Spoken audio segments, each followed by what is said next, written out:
What is up, everyone? Welcome back to the Fitness Stuff for Normal People podcast. I'm Mariana. And I'm Tony. And the fitness industry right now is not what it could be. It's become something built on unrealistic expectations, aesthetics, and external validation, directing attention away from what actually matters. The bottom line is we're not trying to provide just another fitness podcast, but completely change the fitness industry for the better by giving you the knowledge and tools so you have confidence in applying the best possible training and nutrition into your own lives. Where today we have a few fun topics that we are going to dive into in a bite-sized fashion. Specifically, we're going to be talking about body types or somatotypes, whether you're an ecto or endomorph, a mesomorph, and how those body types impact your ability to lose fat and gain muscle, whether or not colostrum supplements are worth the hype, which I've been seeing That's hot everywhere. right now. How worried you should be about food coloring, food preservatives, and artificial flavorings, and answering the question of how do I get someone you love or care about to start working out and take better care of their health. Before we get into it, if you want to make us happy, if you want to support us, the easiest way you could do so is by giving us a 5-star review wherever you're listening. And you can also go ahead and follow us on Spotify to stay up to date on every new episode.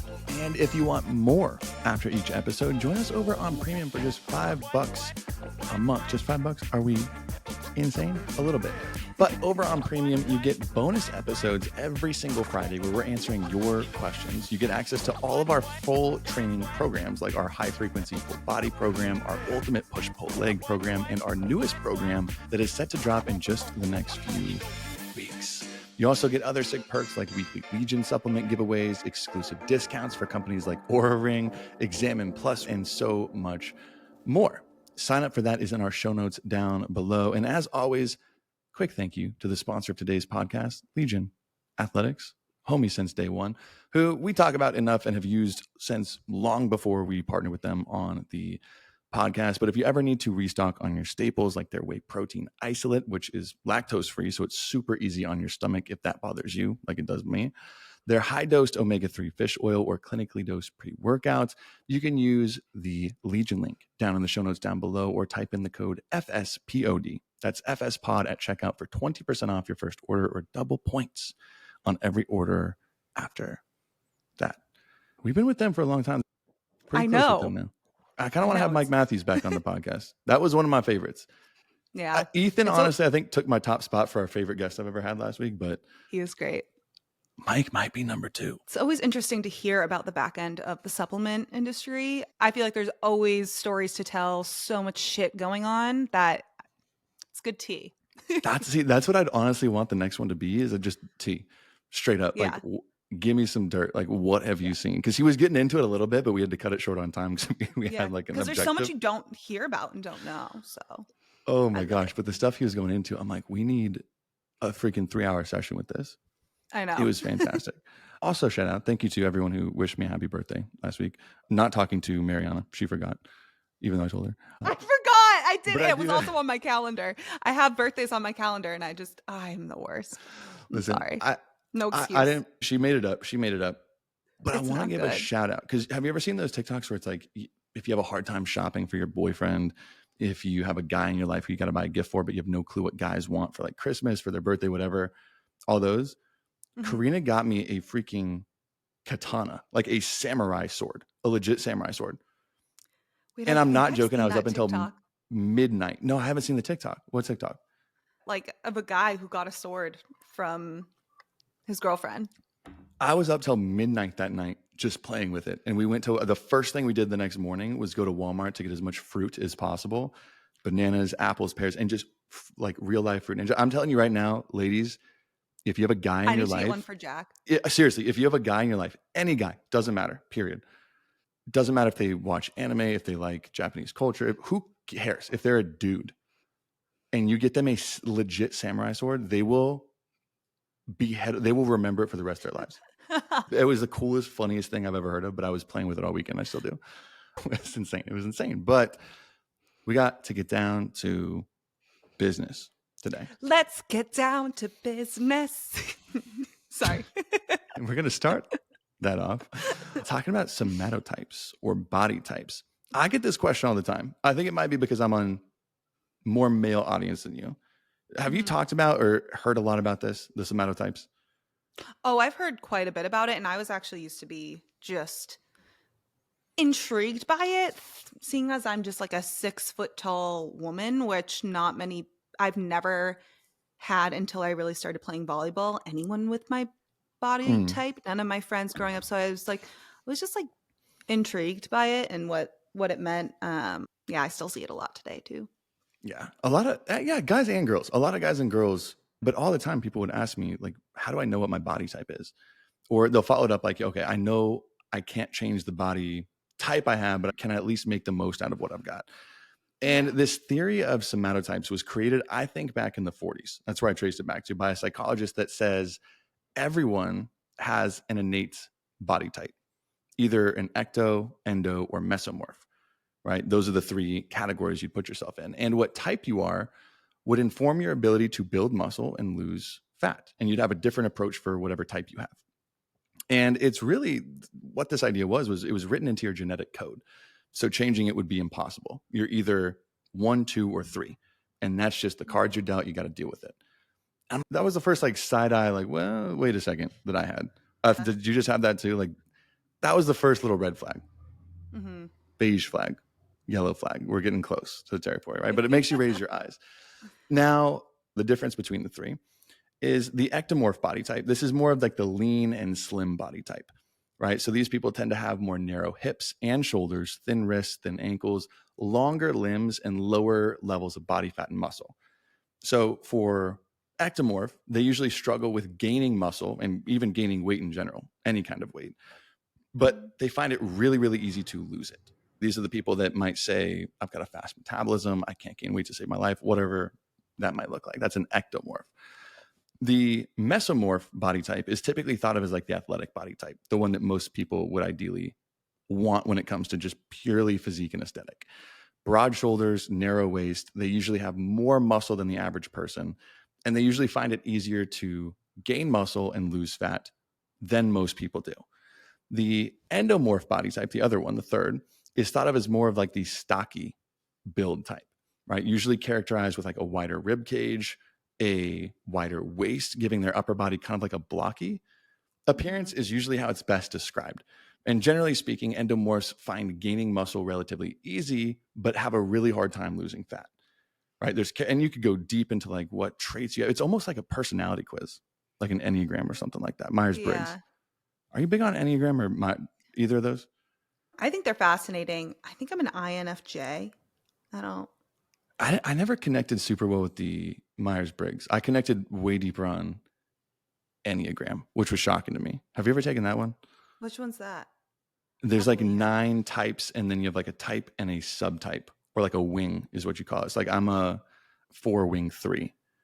Oh, I don't think I've taken that. Oh, You if could, you're I'll an do. Enneagram, hit me up with I'll, what you're ready. I gotta I'll send do it to it. you. It's weird. It's not like astrology where it just gives like very generalized things. It'll like read you like a book like better than you've read yourself, and you're like, oh my god, I'm Mm-hmm. terrified. Someone just looked into my soul. Anywho, but that's what these are kind of proposed as like these are the Yeah. 3 types, and people get deep into it and they almost start to characterize themselves, right? And you don't really, if you're wondering and sitting there like, what type am I? You don't really need a quiz to figure out which like category you fall under. Just look at yourself. If you have thin wrists and ankles and your shoulders are as narrow as your hips, you're probably more of an ectomorph. If you have broad shoulders and a slim waist and you find it pretty easy to gain muscle, lose fat, you'd be more of a mesomorph, right? If you have a blockier upper body, then you're probably an endomorph. It doesn't take a quiz to figure out what you are. And with that being said, too, no one fits perfectly into just one category, right? I Like was just I know thinking that, like, exactly. I you could have a fit bit of myself both. into two of Yeah. those 3 categories. And most people listening to this probably the same. But the real question is, does any of this really matter? Is there any science behind this? And the answer is yes and no, right? Because this is like genetics will determine your bone structure, your frame, your starting position. So yes, your genetics influence a lot of different aspects about your appearance, especially where you start. But no, it doesn't determine whether or not you can make any sort of progress, if you can build muscle or lose fat. For instance, I hear endomorphs all the time just say, like, you know what, I'm just built big, as a justification for why they can't trim down. It's like, that's not a reason why you can't do something. You might be built bigger to start, but that doesn't impede you from making progress or slimming down if you really want that, right? Or ectomorphs, a lot of the time, this is like in the gym bro culture on social media, the people who are like, I eat so much food. I can't eat any more food. I've just got a fast metabolism. I'm a hard gainer. I can't gain any more weight, right? I can't gain muscle and size to save my life. But this is really just wrong on just about every level that we want to come into. Just because first, this is what cracks me up. And you have to realize this. It's not as sexy and it's not the most comforting thing to hear. How much muscle and body fat you have right now are mostly determined by your current and past eating and exercise behaviors, not your genetics. Yeah. If you're a jacked dude with relatively low body fat percentage, that's probably a result of what you've been doing daily for the last several years when it comes to exercise and diet, not your magic genetics, right? Genetics can influence how easy or hard it might be to do something, but it doesn't stop you from making any progress in any sort of direction. And that's what I think the big flaw with this really is. Does that make sense? Yeah, I think so. And I think also there are those, we've talked about this before, there are those the very small group of people, like small percentage of the population where those people will look jacked and barely have to even work out, probably eat like shit. And you're like, oh, that one friend that's just like, you suck. Like you look like that. And that is I feel like that can cloud out people's judgment on the representation of those people amongst the greater population, because that is so few people. And I think where people are so quick to blame genetics is they also have this warped view of what they can look like. So your genetics can influence your potential of what you look like. Like if you are a shorter, stockier person and you have wider set hips and a wider rib cage, you're not going to look like the lean, long model. You're just never going to look like that. And it doesn't mean you can't change your body composition. It doesn't mean you can't lose fat. It doesn't mean you can't have lean muscle, but you're just not going to look like that because that's not how you're built. And that's not like, I think people confusing this, oh, I'm just not built like that, with, oh, I can never lose fat. I can never have lean muscle like they do. It's this fine line between actually looking like something that you can't look like and thinking that you just like are incapable. Exactly. Yeah. So it's really how it's used, because I think it's really helpful to identify where you're starting from. We've talked about that in all of our goal episodes. That is probably the step that 99% of people skip, and why they fail at their goal is because they don't spend time thinking and identifying, where am I starting from? They can identify their goal, where they want to be, point B, but they don't take a second to think about where they are starting from, because your life is a lot different than the person next to you and the person next to you and everybody else listening to this. So I wouldn't say it's better to categorize yourself as one of these three things, but you should take the time to think of where you are starting from. Do you have too much body fat and you want less? That doesn't mean you're X, Y, or Z. That means you should be going into a moderate calorie deficit, eat the right amount of protein, and start lifting heavy weights 3 to 5 times per week. That's the direction for someone who has too much body fat and wants less. Doesn't matter what you categorize yourself. If you think you're too thin and want more muscle, solve that problem. So it helps identifying where you are starting from and where you want to be. But I don't think identifying yourself with a category and then saying I can and can't do this because of my genetics or whatever, I don't think that's super, super helpful, because people have to remember this. All of these workout and diet principles that we've talked about on the show, they come from sound, fundamental training and nutrition philosophy that's embedded in human physiology, basic human physiology, not predicated or based on your body type or male versus female. How humans build muscle, the same mechanisms are at play. And it looks different in everyone's life, but you have to realize that. So, for example, this is one that we've talked about, in the last point I'll make on these to move past it, is how important your bone structure is, and how that's one of the largest determining factors for how fast you can build muscle and how much you can build muscle. And that's also the biggest differentiator between men and women, and why men can, on average, build more muscle is just because they have such a bigger and more dense frame to start out with. That we use that in our muscle potential calculator we have on the website. If you have a larger frame, male or female, body type, whatever, you'll probably find it easier to build more muscle. or to get stronger than someone with a much smaller or petite or less dense frame would. So it's helpful to understand where you're starting from and what you're set up with. But I don't think these three categories help at all. And what's funny to me is it's almost like the concept is almost like when you really think about it, well, duh, when you think about individual differences but between people are just going to make certain things harder and easier. That something is going to be a little bit harder for you and a little bit easier for the next person because of individual differences. Exactly. Like if you're an ectomorph versus endo, you shouldn't train differently if your goal is to build muscle. If your goal is to build muscle, you guys should be training very similar. Dieting, same thing. That's what cracks me up. I'm like, if the goal is to lose just fat, the effort you put into certain aspects of the process might be a little bit more. So someone who struggles to lose fat a little bit more might just have to put a little bit more effort in adhering to their calorie deficit. Maybe it's going to have to be a little bit bigger of a calorie deficit than the next person. Principles all still apply. The same principles all still apply. It's just where you're putting in more effort. Versus someone who struggles to put on mass, like they're going to have to put a lot more effort into their bulking phase and have to pay a lot more attention there. It's just all. Yeah, but the thought of like that you need different workouts or just the basic laws of thermodynamics don't apply to you. No, makes me laugh. But it's a heavily wondered about question. Yeah, so just double down on more of what you and your circumstances need. Now, I'm going to put my student cap on. I'm excited about this one because I've heard a million times. I don't know what this is, but I've heard this word dozens of times a week, colostrum supplements. I know nothing about these. So can you tell me about this? Because I get asked probably 10 times a week whether or not they're hyper complete scam. What is it? Yeah. So when I first saw these start to get popular, my mind was like, colostrum. Wait a second. Am I seeing this right? Because colostrum in general, not the supplement, is the milky fluid that is first released from the breast when a mammal is born. So it's very, very nutrient dense. It's higher in protein and lower in fat than mature milk. And it's loaded with antioxidants, antibodies that help build an infant's immune system. So that's what you're really looking for when breastfeeding, whether you're giving formula.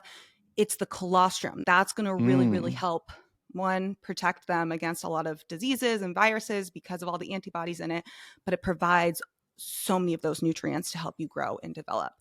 That's colostrum. So is colostrum just the milk that the mother produces when it has a newborn, or is colostrum something that is inside of the milk?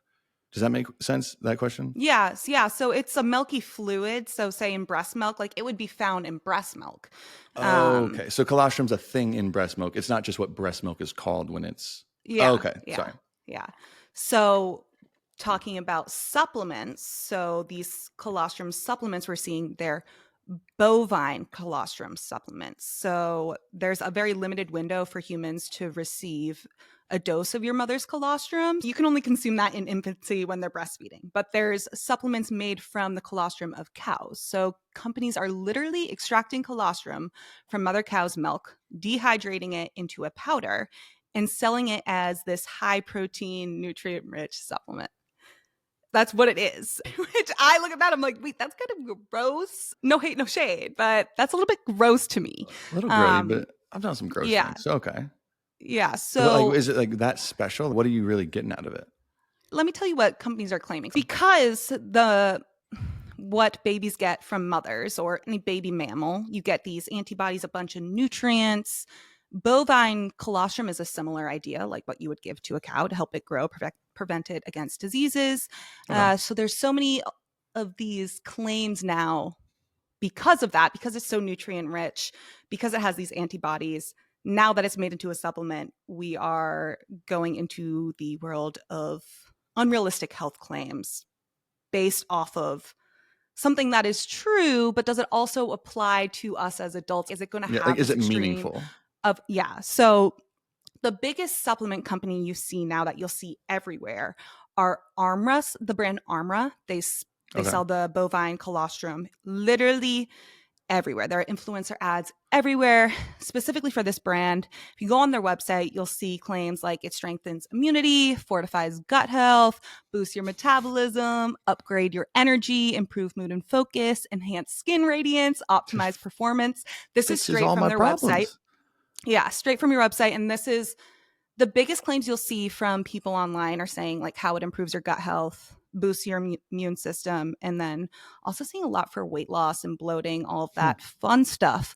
But what I also found on their website is that is, of course, it says it's clinically backed. So 86% experience less bloating from taking the supplement, 60% noticed better focus and energy, 79% reported thicker hair, 80% improved their lean muscle mass, strength, and endurance. So This I'm is on like, their website. Like, this is what they're saying. on their website. So they say it's Okay. clinically backed. They cite the source. So I'm like, that's great. Okay. That's actually a green flag. So obviously I'm going to look at this Yeah. study that they backed with All these these numbers. Yeah. Like stats. 86%. Yeah. Yeah. So just first off, this study that they cited, it's their paper. It is a Okay. paper. It's not a peer-reviewed study. It's a paper, it's an article. But Oh. it shows it doesn't have any data. It's not the actual Like they study didn't that put they on any did. tests, right? No, they're Okay. referencing tests on human cells in a petri dish in a lab, not studying people. And this is, again, this is a paper. This is not a peer-reviewed study. So they're not going through the methods and the discussion and the results. They are talking about another study that looked at colostrum in a And just petri dish how, in a and it's lab. like how they want to interpret it, right? Correct. Okay. Okay. Correct. You cannot apply that to real people to improve the effectiveness of these claims. I have no idea where they got these stats from because that's not in the paper they referenced. That's not there Mm. anywhere. So I'm guessing that this is probably just like a survey from consumers. Those aren't statistics from a study. So, first of all, Okay. that is so misleading Yeah. and absolutely insane to me because also they said based off of third party, so they cited the paper, right? But this paper was based off of a third party clinical trial, which was the petri dish in a lab, and they used around between 20 and 60 grams of colostrum. Armra, one of their servings, one of their packets Yeah. has 1 gram. 1 gram. Oh, shut up! Really? So they're So it has 1 gram, and the thing that they're citing was one in a petri dish, but two. 20 to 60 grams. And even in, I'm going to talk about some research in a bit, because there are a few human studies looking at colostrum. They also use between 20 and 60 grams of colostrum. In these supplements, you see around between 1 and 2 grams of colostrum per packet, which is hilarious. So anyway, Oh, that's so funny. Okay, keep going. That is yeah. hilarious. Okay, keep going. Yeah. So that's that really specific brand. I just wanted to mention them because that's where Mm. you'll see everywhere, like people are holding up that product. But are there any real benefits to supplementing with it? Is there any potential? That research, there is research there. It's so there's not much at all. It's still like in its infancy stages, I would say, because there are a lot of rodent studies, a lot of petri dish studies, and Yeah. human studies are in their infancy. There's not enough conclusive evidence to say any health benefit is a shoe-in from these supplements, which is not a surprise at all.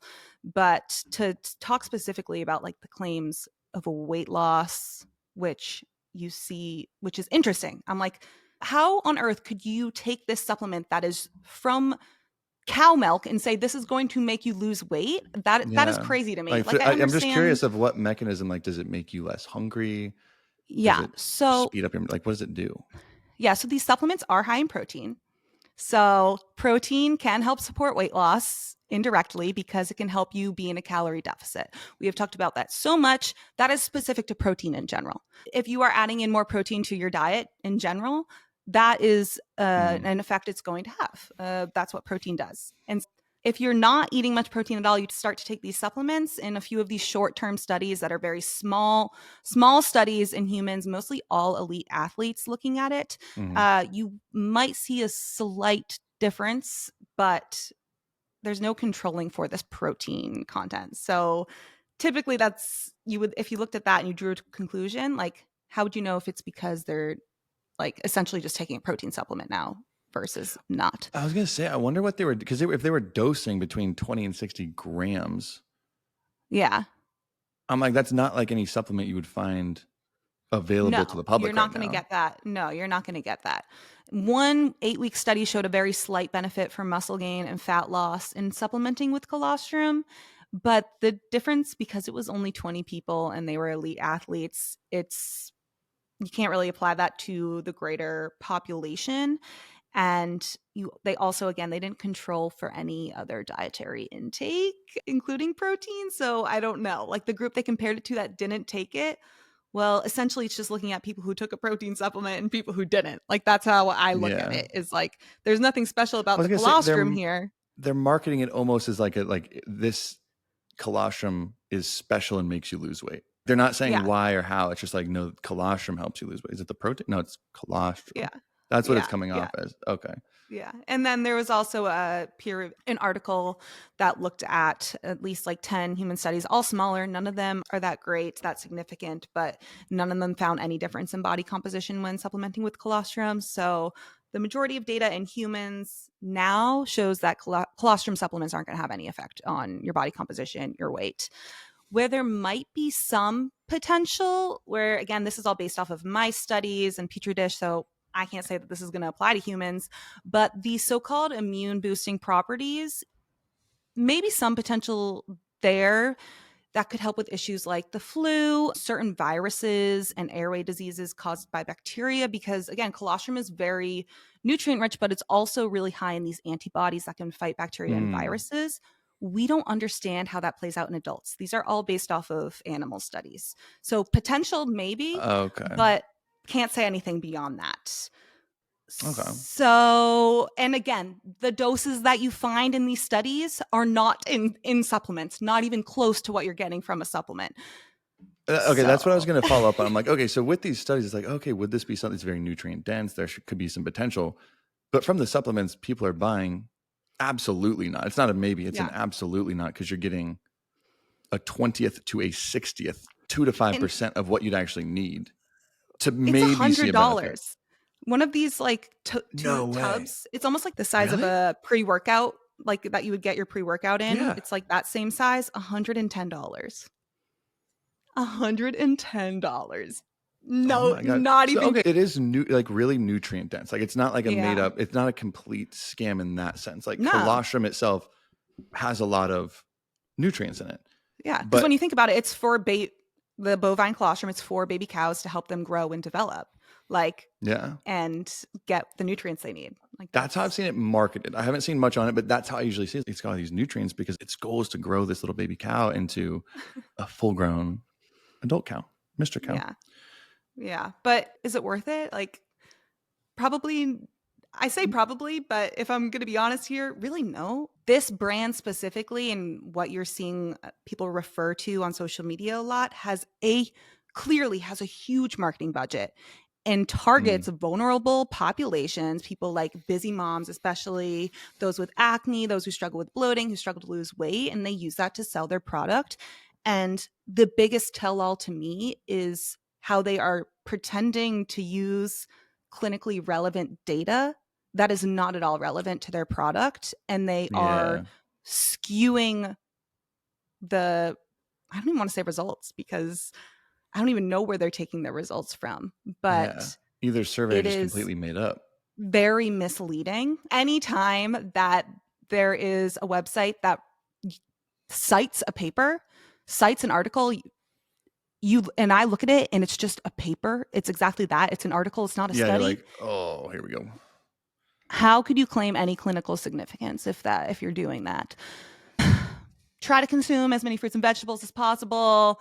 Eat a diet high in protein. If you're looking for something very nutritious, like get some milk, some fresh milk. If you want that dairy, go for it. Okay, so for most of these supplements, is an absolutely no. For the Yeah. bigger ones that you might get 20 to 60 grams, even then, people are like, well, what if mine does have that much? Is it worth $110? It's like, probably not I don't still, because think, this is all still a guess at this point of whether or not it'll do anything, if anything at all. and it's a supplement. Like, focus on your diet. The same story that I will tell you at the end of the day, every time I talk about a supplement. If you're not focusing on your diet and lifestyle, you are wasting your time and money, regardless of if it works, because it's exactly that. It's supplemental to everything else you are doing. I'm not going to lie, that kind of played out how I expected it to. Whenever I hear about like this new hot supplement that's like just groundbreaking, I think we would have had a clue about this before. Yeah. And it's Okay. just getting weirder and weirder, to be honest. Like, they're just getting more creative and that's really fucking weird. Like, why do we need to be doing that? Why do we It need does. It's got all the pieces to a little like piece of magic. Think about it. It's the baby cat makes the baby cows big cows. Think about it. Mm. I love those pitches. So colostrum, out the door. Okay, I'm actually glad I learned about that more because I didn't have a clue too much, so now at least I have an answer Yeah. for it. Now, on to our next topic, which I'm actually excited to get into because this is a question we got from an AMA that I get asked all the freaking time. And it's a difficult question to talk about. It's a hard one to answer. It's not is this right or wrong? It's a hard one to answer. And the question is, how do I get someone who I love to start working out and to take better care of their health? I feel like they're just lazy. And this is asked really about someone and their significant other, but this could be in your family, significant other. It could be anything, but this is something a lot of people run into where they're with someone they love or they do love someone. And maybe it's over time or from the start, health just isn't really a priority to them as it is to you. Here's how I see it. You can't change who someone is. You can't. But you can change the way they see the world. You can change that, how they see the world. And that's why someone behaves the way they do. That's why they are or are not working out or taking care of their health, is because it makes sense to them in the world they see. It makes sense to them in the world they see. To someone who loves dogs, I love dogs, right? It might seem insane for a person to be terrified of them. They're the most friendly, unthreatening, gentle pets in the world. We're both dog people, Mariana and I, if you didn't know. But to someone who was attacked by a dog when they were a child, they see them as a monster, a literal monster when they walk out of the house. They look completely different. One of these people would behave by running up to a random dog across the street just to pet it, while the other would make sure to cross the street blocks away just to be safe and make sure it does not have to cross their path. Their actions, their behaviors change based on how they see the world. Their behavior reflects how they see the world. But for some reason, the importance of working out doesn't carry the same weight to this person as it could to you. I think that's the hard part. You see a blue and black dress, they see a white and gold one. In their worldview, they're not wrong for not wanting to work out. You have to understand that first. You have to understand like why they're doing the way they do it. So the only way I really think you can change someone else's actions is to first listen to them, to actually try and understand what their world must look like for them not to value that thing as much as you do. Mm-hmm. And then once you understand it, you can lead by example, support, rather than just nagging or complaining about it. I think that's the hardest thing is like, when it's like, how do I change my partner to do X, Y, or Z? I really don't think you can change someone. No. You can influence how they see the world and that might change their behavior. But I don't know. What do you think about that? Do you think you can change somebody? Oh my God. No, I do not think you can change anyone, especially when it comes to their values. So health is a value. And if it is not in your core, if it's not in your partner or friends or whoever's core values, you can't change that. And you don't want to try and change that because it can almost push someone away from you. But what you can do is show them why it is in your core values. Showing instead of telling, I think, is the biggest thing you could do when it comes to trying to get someone to change. You're not going to be able to do it, so to say, but you can influence how they view the world by bringing something new into it that they have never seen. So when it comes to health, instead of telling someone, like, this exercising is so important because you don't want to have all these problems later on in life and you need to care about your health because you don't want to get sick. You want to live a full life. That's not going to make someone change. It may spark something in their head. That's not going to make them care versus getting them involved in cooking healthy meals and showing how convenient it might be to meal prep and over time starting to cook healthier meals together. And they may see, oh, you know what? I'm feeling a little bit better, allowing them to experience those changes. Maybe it's not getting them to go to the gym with you, but now you structure in an evening walk together as part of your quality time. You pick up pickleball together to start exercising a little bit. Oh, I feel good. I enjoy this more than going and sitting at a bar and drinking, right? Doing things to allow them to feel what you're feeling and allow them to start to see that why a little bit. I think is the most influential. Sorry, I feel like I just talked for way too long. No, because I think I think it was John Delaney who said it, Mhm. something like this, is that behavior is a language. And if behavior Yeah. is a language, what are they telling you, or what are you telling them? I think that, Mhm. and I think you and I share that value too. Behavior, I think, is number one, what I believe someone more than what they that you could tell me anything, that you'll do something, that you whatever. I really could not. I could care less. You tell me you love me, I could care less. It's Mhm. how you behave, like your behavior structure that. So here's the hard thing though, is I think if you ask the entire population, do you think health is important, or your health is important? I think 99.9% of people would say, yes, my health is important to me, whether they're Mm. in shape, out of shape, they would say that. But I think here's the hard part, is that that word means something different to everybody, health, and what that really is. And I think that's the hard part, is everyone says they value health, but it's like, what health are you talking about? The same health I'm talking about? Because it's probably different. Because I actually thought a lot about this question, because I've thought about it and how I want to influence, because it's a little ethical too, of like, should you be influencing or changing someone else's behavior that's outside of your own? That's Yeah, another for conversation, sure. because there's a million reasons where they do care about their health, but Mhm. life gets busy, work stressful, whatever. There's a million different reasons why someone's health can take the back burner, Yeah. and it could almost become more normal to them. And it starts to worry you a little bit, because you're like, wait a second, maybe this is not the person who they were when I met them, whatever it was. Mhm. And I do think I thought a lot about it, because I'm like, this is a kind of a deep question, but I think there's a few steps you can really put into place to do that. And I think the first one is like looking at yourself first, because it's easy to say like, oh, my boyfriend's lazy, my girlfriend's lazy, they don't want to do this. I think the first step is like looking at you. Like, first, you have to identify what behavior you're actually trying to change.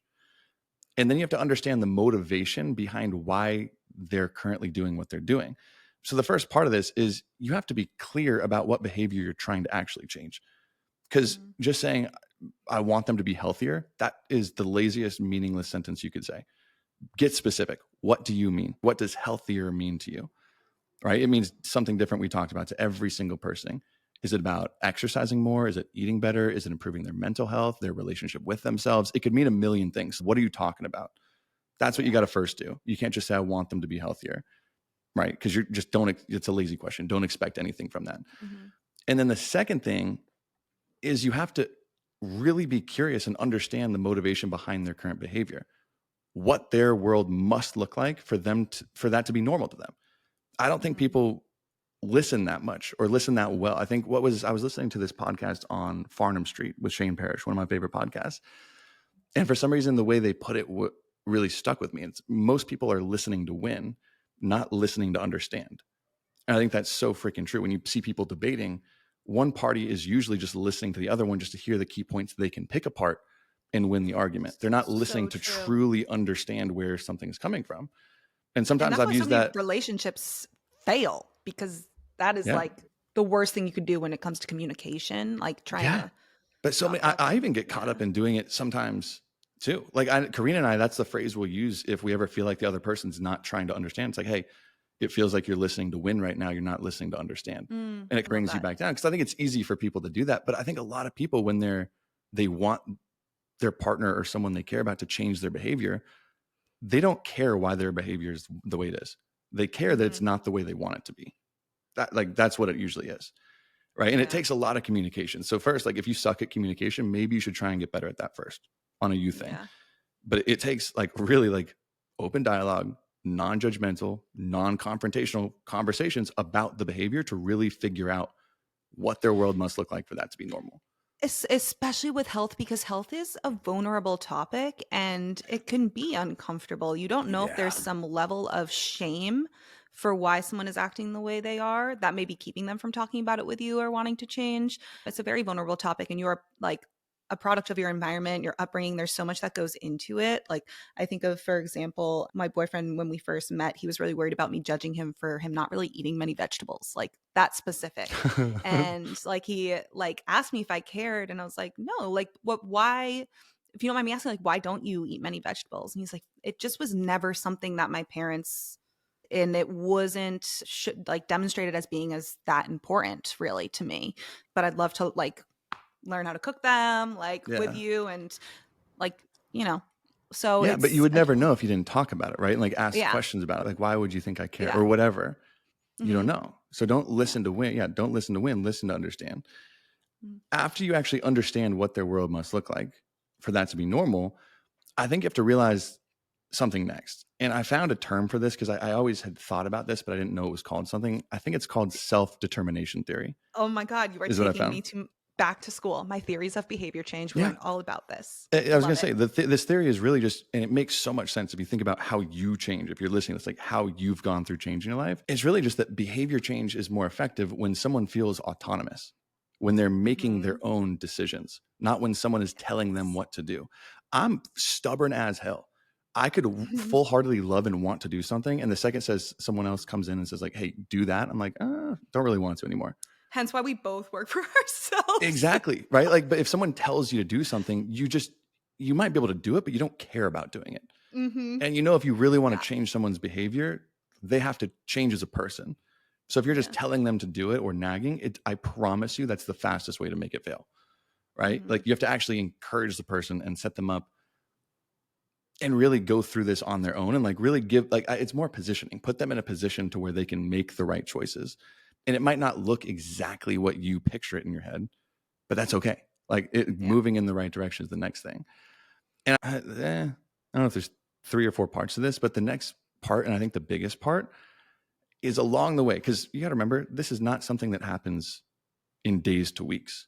It's Right. like No. months to years is how long behavior change truly, truly takes. And it's going to take a lot from you too to support and to encourage. They're not just going to change at the flip of a hat. And I don't know if it was, I think I first heard of this from, I don't know if it was Charlie Munger or Buffett or who, I don't even know if they coined it or that's just who I heard about it. But I was learning more about it when I was looking into leadership roles and improving relationships. But it's the quote of praise specifically, criticize broadly. And I freaking I love it because love it that. came in for like leadership, but I'm like, it works for everything, for relationships, for if you're trying to help someone be different. Praise specifically, criticize broadly. And what that essentially means broken down, praise specifically means when they do something that is a step in the right direction, be very specific about exactly what they did, because that is going to reinforce that exact behavior. It's not going to be Hmm. some like over here, generalized, doesn't really connect. It's going to be like, oh, hey, you saw me and I am going to keep doing that thing. For example, like this is just a lame example I pulled up, but if you see them after a workout or they wouldn't work out the week, don't just say, good job, that was awesome, or good job, I'm proud of you. That might sound like, oh, they're supportive, but I'm like, that doesn't really mean much. It doesn't support what you're trying to do. If you say something more specific, like, holy crap, like, did you wake up and work out every single morning this week?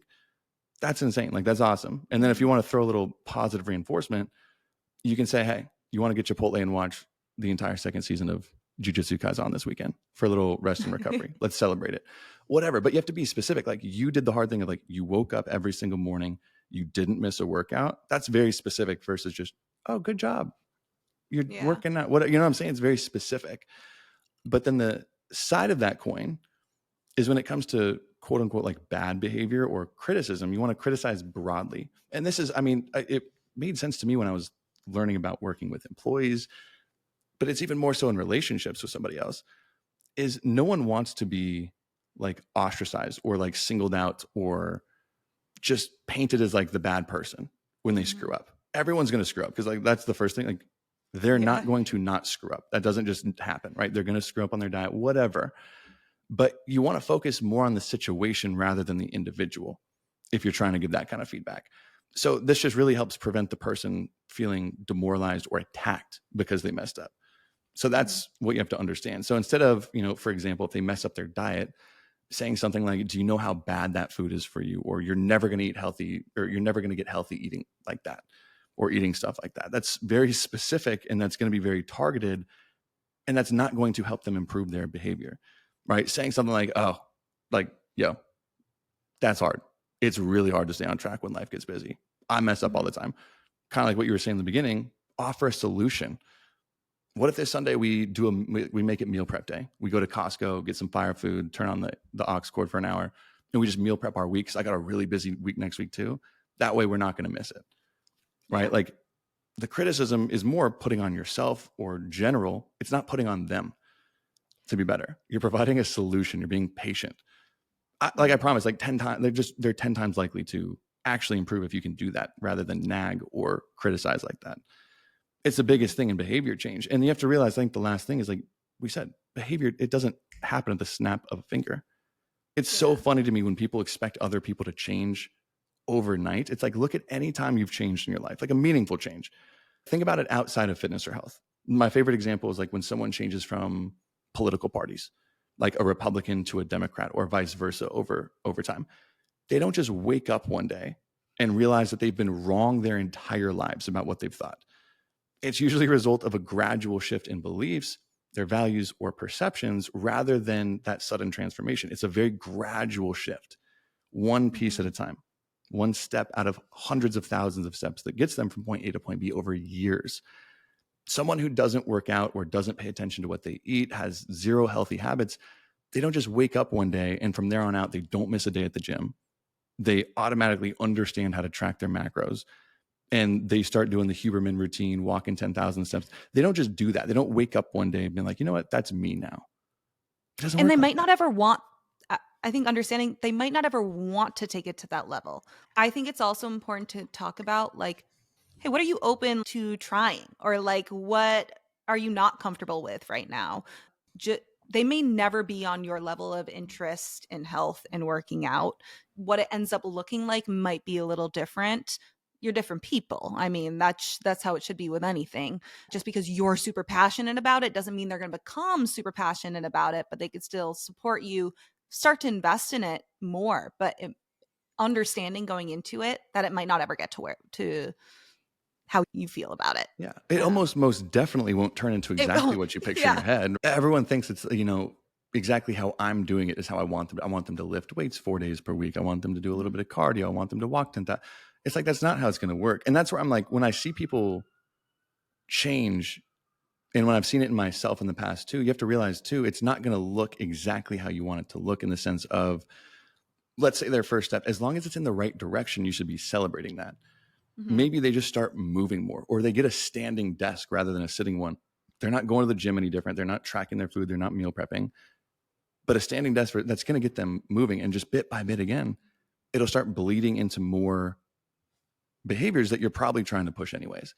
And you should celebrate that, not nag. Because that's what I hate when I see people do it, is they criticize someone for taking a step in the right direction because it's not a quote unquote big enough step for them. Yeah. It's like, I'm going to start walking outside. That's all you're doing. That's how it's meant, instead of like, oh my God, that's huge. Like, you're moving. That's a huge step forward. Rather than like, comparing it to myself. You're not lifting weights 5 days a week. What's wrong with you? That's all you're doing. It's so annoying. It's my pet peeve, because so many people are hypocrites. And if you wanted someone like that, if you wanted someone with that same gym mentality, like if you wanted your reflection in the mirror when it came to health and fitness, you should have looked at that from the get-go, because yeah. So like, really, if you really do care about this person, like my favorite thing to do is like ask people like, what's your definition of like love? What is love? Most people don't have an answer. You should think about that. But like, the first thing that comes to my mind is like, love is patient. Love is patient. So whoever it is, your family member, your partner, or whatever, treat them like you love them with patience. They're going to screw up. They're going to do stupid things. Be patient. It's going to take a while. So I think that's my thoughts. There's probably no right or wrong. There's probably a lot of wrong ways to do it. There's no perfect right way to do it. But that's a question that kept coming up a lot. Is like, how do I get my boyfriend, my girl, someone I care about, to like start giving a shit about their health? Yeah. It's a long process. It's not easy, but if you really love them, I think it's worth it. I liked that a lot. I know, it was a good addition. I like that, putting that question in here as one. Now let's talk about getting cancer. Food additives. So we're talking about. I honestly can't believe we haven't talked about these yet. For real. So specifically, when you're talking about food additives, you were saying it's artificial preservatives, artificial flavors, and synthetic colors. I'm curious about too. Food dyes. The food dyes conversation. So there's a lot of different types of additives. These are like the 3 big ones, especially you see the most controversy and claims about them. I'll name a few others later, but yeah, you see this all around food labels too, like no artificial preservatives, no artificial flavors, or no synthetic colors. You'll see that everywhere, which can imply that, okay, maybe certain food additives should be avoided if this is positioned as being a good thing. Absolutely. But are they truly bad for us? Should they be avoided at all costs? to understand what they are first and kind of where this all comes from, which people do not take the time to do. So I'm going to do it for you. But legally, the term refers to any substance that is intended use, which results or may reasonably be expected to result directly or indirectly in its becoming a component or otherwise affecting the characteristics of any food. That definition sucks, but I included I'm it not gonna lie. I got because, lost like 3 freaking times. I don't even know yeah, what you just said. yeah. So that is like the legal FDA definition, and it is so vague, doesn't really make much sense, but you can really just pay attention to the end here. Something that may affect the characteristics of any food, whether that's directly, indirectly. That's the Cliff Notes version, but it leaves a lot open to interpretation, and there's many different ingredients that can do this. So again, preservatives, even vitamins and minerals, flavors, colors, sweeteners, leavening agents, emulsifiers, stabilizers, and thickeners. So there's so many, Mhm. and you see a lot that they're positioned as they should be avoided. A lot of these people in the grocery store will call out these ingredients Mhm. because of their chemical name that you can't pronounce. So that's unsafe and unhealthy. Don't eat ingredients that you can't pronounce or that you don't know what they are. And they'll read their chemical name and maybe they might just not even understand that, dude, you're talking about vitamin C here. I was Like gonna say that it these makes me chemicals eye you're talking roll. about. That makes me eye roll so much Yeah. more than anything else. Is if you can't pronounce it, you shouldn't eat it. Yeah. That cracks me up that people still think that's like a legitimate rule to Yeah. follow. It says nothing about its safety, whether or not you can pronounce. So let's get into preservatives first, because people are probably most familiar with that word. Like, oh, this has so many Yeah, preservatives in it. Like, look at all those preservatives, they which is definitely see it funny. as a bad thing. A Yeah. million percent. Yeah. They get a very bad rep, despite the fact that they keep food safe for much longer, which not only prevents many foodborne illnesses, but also helps to reduce food waste as well. So we're not throwing out all these foods all the time. But that is, if preservatives really help a lot of foods from going rancid and keeping you from getting these illnesses, because when you think about a lot of food products, from the point of production to distribution and getting them on the table, they go through a lot of shit. Like they go through, unless if you're gardening and planting all of your food and getting all your crops, like that's just the nature of getting food to your table. There's a pretty long process there, and you want to Yeah. make sure that you're taking all of the correct safety measures to prevent foodborne illnesses and foods from going rancid and contracting bacteria. That's what we should be doing. And I also just want to say, if you're claiming that any ingredient is harmful, you have to specify which ingredients and provide evidence that they're harmful at the amounts found in foods, which with many Yeah. additives, people on the internet do not do. But they do demonize them for their unfamiliar names, like I was mentioning, which most of these preservatives fall into the following categories that you would see listed. So they could be salts, and the scary names that you may see are sodium benzoate, calcium propionate, sodium erythorbate, to just name a They're all few. salt. Yeah, that's salt. Different names for different types of salts. A vitamin, so ascorbic acid, which is vitamin C. Tocopherols, also vitamin C, or different types of acids, citric acid, benzoic acid, because you see the name acid, people are probably like, oh Yep. my goodness, like that's so scary. An antioxidant, which just prevents these food, you think of oils. Oils should have antioxidants in them because it will prevent them from oxidizing and going rancid. So BHA, I'm not even going to try to pronounce these names, but sometimes these abbreviated names will be listed out and they may seem very scary. So BHA, I'm Especially going to if try and you're, say it. I was gonna say, especially if your rule is if you can't pronounce it, it shouldn't be in your body. Yeah. Butylated hydroxyanazole. Wait, Saying that, you're like, oh, what is that? That's so scary. It's an antioxidant that's preventing your olive oil from freaking going rancid and giving you a sickness. That is wait. crazy I to think I me. just read. Is that what you're reading off? Is the BHT? Yeah. I'm trying to read that. Yeah. Oh my god, that's like 40 And some of them, letters. they're the chemical names. Chemical names are like the chemical name for vitamin C, ascorbic acid. Ooh, what's that? That's scary. It's vitamin C. Also, some of these preservatives actually add essential nutrients to products. So vitamin C, vitamin E can be added as preservatives to satisfy nutrient requirements, especially for children and people who are in more low income communities who don't have access to as many whole foods, vitamins, and minerals. So that's a very cheap way to prevent vitamin and mineral deficiencies. nitrites in the form of sodium nitrite, or there's also vegetable nitrates. So you can get nitrites extracted from actual vegetable powder. They're added to meats to prevent botul- botulinum poisoning, but a certain type of poisoning, a certain type of foodborne illness. That's why you're going to add these nitrites, and people will look at that and be like, oh, that's such a scary, Nitrates. you Oh my can't gosh. pronounce that. You can't pronounce that. And it's preventing a foodborne illness. So you see this a lot. These preservatives have a very specific purpose, and it is for your own safety. Benzoic acid and also its calcium, sodium, or potassium salts are used as antibacterial agents and antifungals in foods like pickled cucumbers, jams, jellies, dressings, and condiments. So that's why you'll see that in there, because it's going to prevent bacteria. So they have a purpose. And all these ingredients have to pass extensive safety testing before being approved for food use. And once they're approved, the FDA issues regulations that may include the types of foods in which they can be used. So they can't be used in all foods. And they also include the maximum amounts and how it should be identified on food labels. This is very heavily regulated, and it's all for our own safety, right?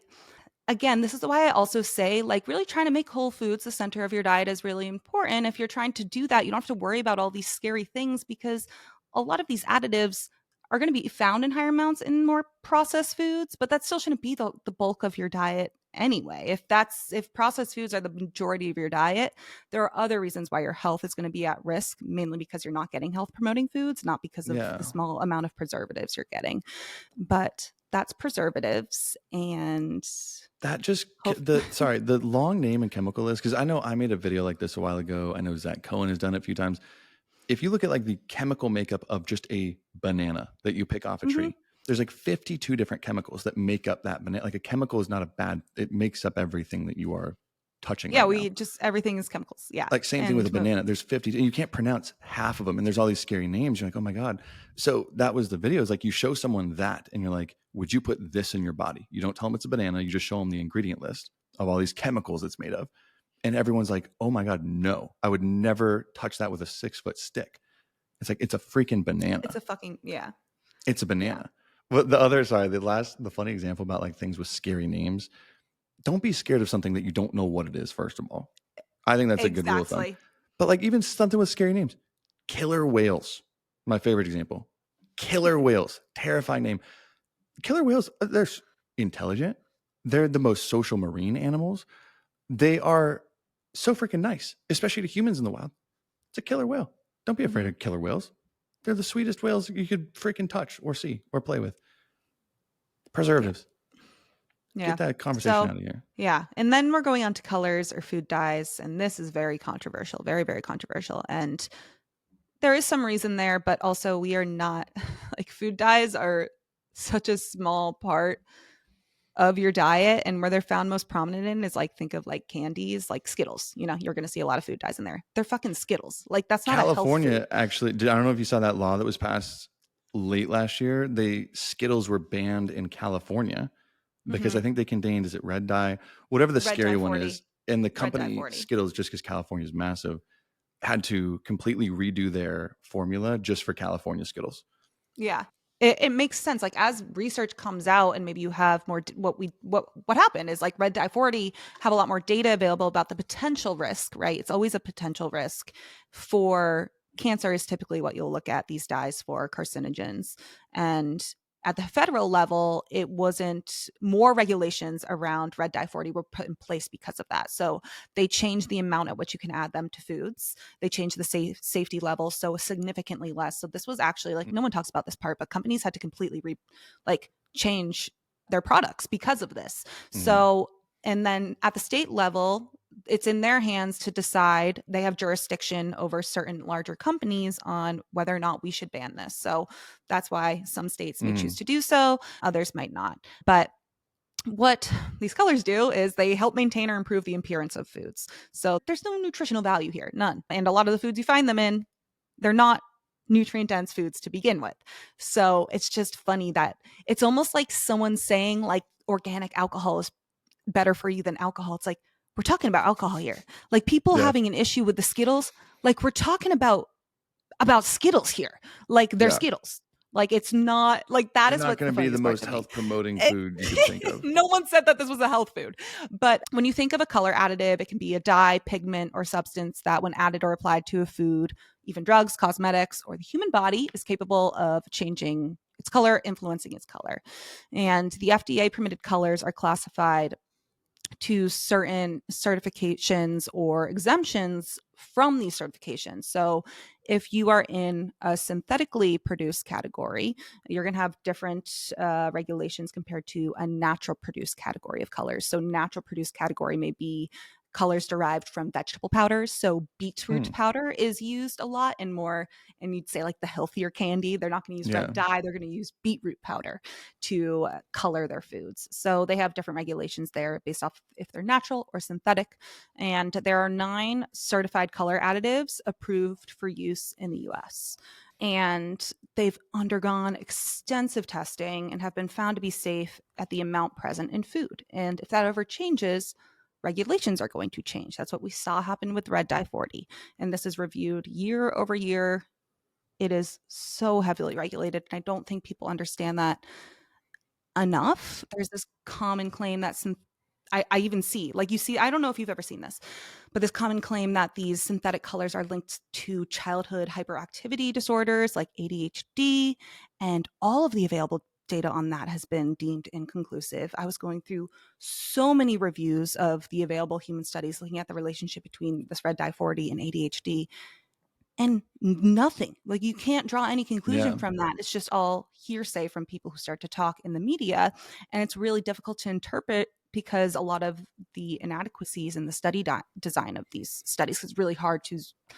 Kids are considered a vulnerable population, so in research it's very, very hard to study them. You don't usually get funding for it because they're a vulnerable population.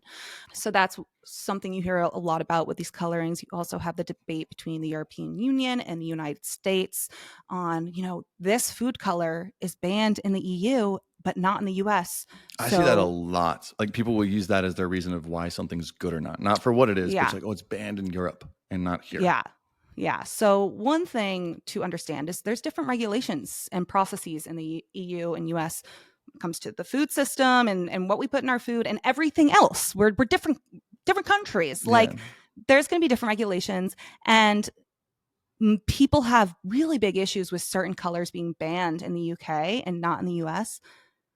But colors banned in the US, E153 to be specific, that's not banned in Europe. It's a vegetable carbon. It's banned in the US because it contains hydrocarbons, which are believed to cause cancer. So they're deemed a carcinogen in the US, but that's not banned in Europe. So E153 is found in Skittles in Europe, and it's not found in Skittles in the US. Red dye 40 is going to be found in Skittles in the US, but not in Skittles in Europe. But that's all people talk about. When it goes it completely goes both ways. Something being banned in one country and not the other is not evidence of harm. Heard the opposite argument. You're right. I've never once heard the opposite argument, or just pointing out, like, if you're going to use that as your logic, like use it as your logic, but use it on the entire case, not just the pieces that you want. The hypocrisy is insane because, want to know what else? 4 color additives approved in the US aren't permitted in the EU. But there are 16 color additives approved in the EU that are not allowed in the US. Are you serious? 16. I will include this link to the study below that goes through all of the regulations for food dyes, food additives that they review each year. And this one specifically is looking at the EU and US, and it has a whole list of everything, all of the additives that are approved in the US, approved in the EU, banned in the US, banned in the EU. This is not hidden. This is publicly available information, and they update it every single year. Yeah, just in case you want to see the hypocrisy behind this. Yes, 16 colors are approved in the EU and banned in the US, but only 4 colors are used in the EU that are banned. Are used in the US that are banned in the EU. And from what it sounds, sorry, just for clarification, because I want to make sure I'm seeing it right. Banned in either country, still, even if it's Europe and not the US, or US and not Europe, alone still doesn't mean that there's really any evidence or proof, right? From what you were looking at, it doesn't mean something's good or bad. Because like you said, you would look through and it's like, well, wait a second, there's zero link, Mhm. zero data, not a little bit, zero data showing that like red dye might lead to hyperactivity or ADHD. Yet Yeah. that's what it's being banned for. Mhm. So I'm not just a question. You might not even know the answer to this. Why is something getting banned with having zero data to support it? Is it just because it's kind of like a sales pitch? Someone can really sell you on something being good or bad, and the people who are in charge of making those decisions were sold a certain way, or like what, like what, how does that happen? So for the ADHD claim, like that's not actual reason why they've been banned in either country. So that's just more so talk and hearsay. It's not Or like the cancer stuff. the potential carcinogens. So in let's look at most studies looking at like potential carcinogens for human consumption, what you deem as probably carcinogenic. So you have the classifications of Mm. carcinogens. Carcinogen classification is different in Europe and the US. And what is deemed as probably carcinogenic to humans is going to mean something differently in the US and Europe. And most of them are based off of usually rodent studies. And it depends on the amount of available data looking at, rodent studies in a petri dish. If human data becomes available, then yeah, definitely that's going to be going on the list too. But it's not that the data isn't available. It's just how we classify risk. Our risk assessment in the US is different from the EU.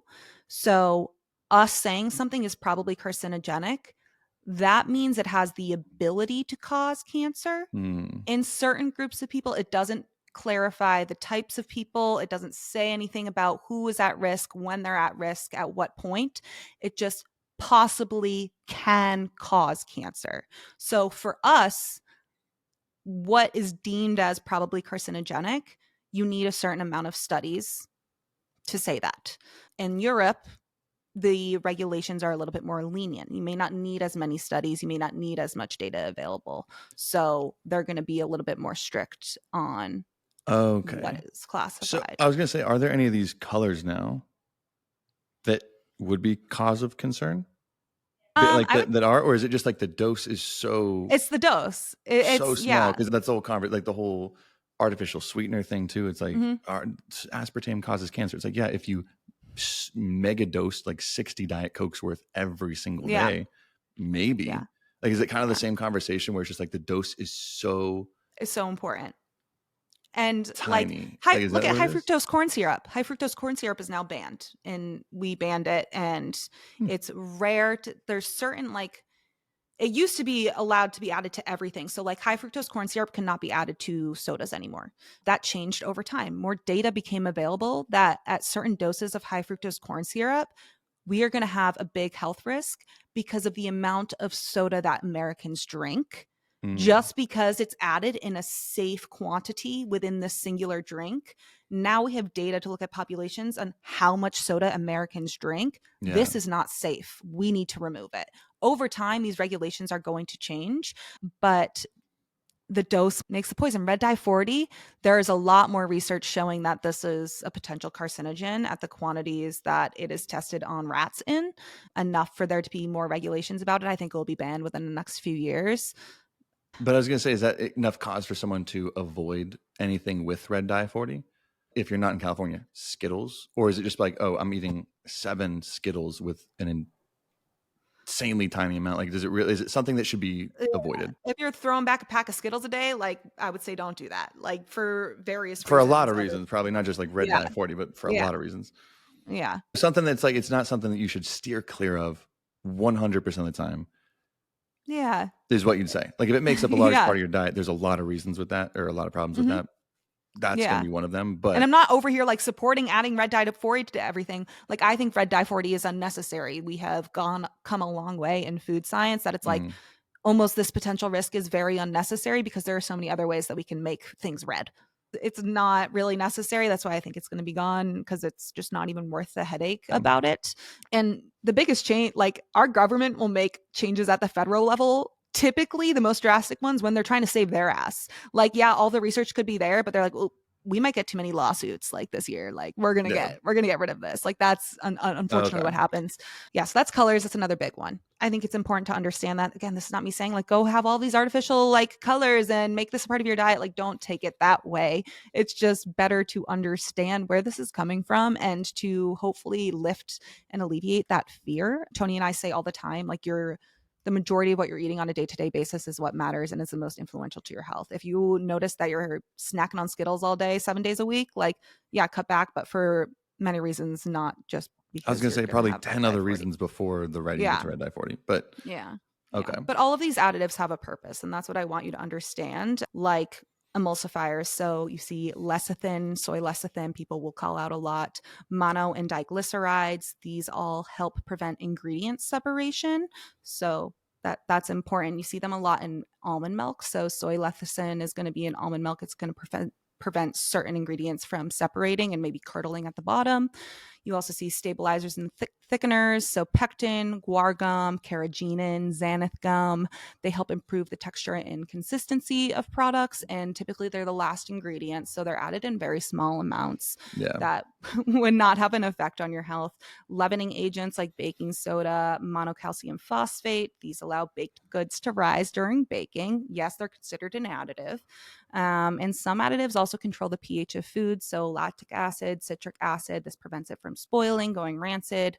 And then some enhance the flavor. So MSG, hydrolyzed soy protein, and all of their amounts are very tightly regulated. But in conclusion, like, yes, some additives have unfamiliar names and they may be demonized by the media and certain social media influencers, but nowadays food and color additives are very strictly studied and regulated, and they're monitored at any time of the year. This is food scientists' job, but over time at certain points in history, like those regulations have changed. So yeah, certain things we have learned about, and maybe 10 years down the line, like I would have another episode on this because things are going to change. More research is going to come about. We learn about food and our consumption, our behaviors around food. So that's just how it is. Typically, these people on the internet in the grocery store are citing rodent studies where these rats or mice were fed hundreds of thousands times more of this given substance than is actually allowed in food. So any of these negative effects from these studies typically are going to be referenced and applied to humans, which is totally irresponsible, inaccurate, and not useful for consumers at all. When evaluating the safety of a substance and whether it should be approved, the FDA does consider immediate and long-term health effects, and they have so many safety factors in play to determine the appropriate level to add to foods. So this isn't me saying like, oh, I'm just like team FDA. Like they do so much shit fucking wrong. They do so much wrong, but that's how it works. Like there are regulations. You can't just that's why the supplement industry exists, because there are no regulations there. They can't, if you're going to be worried about what's in your food, oh my fucking God, worry about these supplements that these wacko influencers who stand in a grocery store barefoot are selling you, because there are no regulations for what the fuck they put into their supplements. Do you not see how crazy that is? Yeah. Like you're telling me I can't eat this because it has a preservative in it, and you have your own protein powder or liver supplement that you could put whatever the fuck you want into it. I can't. Yeah. Sorry, I'm done. That's it. And I was going to say too, something that might be helpful, because I know people might be like, what if you want to look further into certain things like red dye 40, whatever it is. And if you just do a Google search, it's not super helpful, because most of what you're going to get is articles, news articles people wrote about their opinions that can be very easily influenced one way or another to not just give you the truth. It's not actual research. I don't know. Have you seen this? It's called consensus.app. Yeah. Yep. Consensus.app. Yep. I don't know if anybody else listening to this has seen it yet. I know Lane Norton had a hand in producing it. I don't know if he had a big hand, a little hand, but I know he was a major role in creating it. But it's so freaking cool because it's AI and it has access to, I think, pretty much almost all published literature when it comes to research. And you can ask it a question and it gives you a consensus on it. So do artificial sweeteners destroy gut health or whatever like that? And you ask it a question and it will pull up like, oh, there's been 26 studies done on this, 15 in humans, 7 in rodents, whatever, like name them off like that. 83% said you're fine. 10% said maybe. 2% said No, right? Like it gives you a general consensus of like whether or not something is supported by the data. So I think that's super helpful because people don't know. I mean, one, research is hard to read, but two, it's hard to find for a lot of people too. So consensus.app is what you just type it into Google. Super helpful tool. And it cites and gives you all of the research right there too, if you want to go read it yourself or dig any further into it. So No, I that's was a like, great I resource. feel like something for this, like preservatives, additives, stuff like that. I feel like that could be so helpful because I think that's a good rule. You shouldn't be afraid of something if you don't know what it is. Yeah. If you don't know what it is, but you want to find out what it is, that's a cool tool to use to better understand what the hell you're talking about. That's a cool one. Yeah. I like this episode. Oh, I'll get pumped up for it. Which, FYI, if you're listening to this and you're still hanging around, this is going to be our last episode online here because we're going to Aloe next week. Mariana's flying out. And barring that we don't have any terrible travel disasters like we did last time, the next episode will be coming at you live from the Aloe house up in LA where we're going to be together having a good time. I'm excited. And we got some good stuff planned for y'all too. So we'll see you there next week. Again, if you want more after this, our Friday Ask Me Anythings, if you want access to all of our full training programs, including the one coming out in the next several weeks, $5 for FS Premium, and that sign up is in the show notes below.